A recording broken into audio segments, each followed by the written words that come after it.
The air was thick with a suffocating silence, the kind that presses against your eardrums and steals your breath. Sam sat on the cold, hard floor, cradling John's lifeless body in his arms. The world around him had transformed into a ghostly void. The cacophony of the crowd now vanished, replaced by an eerie stillness. The hundreds of masks that had once surrounded them melted into nothingness, like ash scattered by a phantom wind. As Sam looked down, his hands were stained crimson, a vivid reminder of the price paid in their desperate fight for survival. With every heartbeat, the weight of his best friend's cold, heavy form felt more unbearable. A faint ringing echoed in his ears, a high-pitched reminder of the chaos that had unfolded. But this silence was deafening, and each moment stretched painfully, urging him to move. He couldn't stay here, not in this haunted place where memories of laughter and friendship had turned into an echo of despair. He grabbed the only tools he could find, a flashlight that flickered with uncertainty, a knife that glinted ominously in the dim light, and a bottle of water. He needed to escape this nightmare. He needed to find the city, to find help before it swallowed him whole. As he pushed open the door, the metal creaked loudly, a harsh sound that shattered the silence. Stepping outside, he was met with a vision of desolation.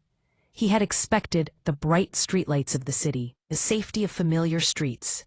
Instead, he was met with an endless expanse of dark forest.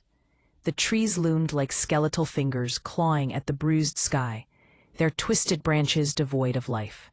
It was as if the world had turned red, drenched in a foreboding hue that weighed heavily on his chest.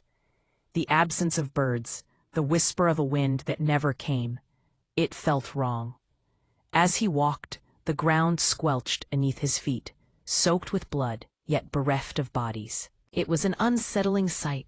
Nature itself seemed to bleed, the earth a canvas of horror, each step drawing him further into a trap laid by some unseen force.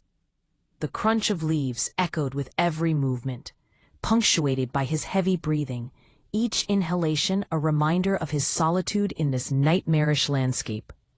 Then he froze.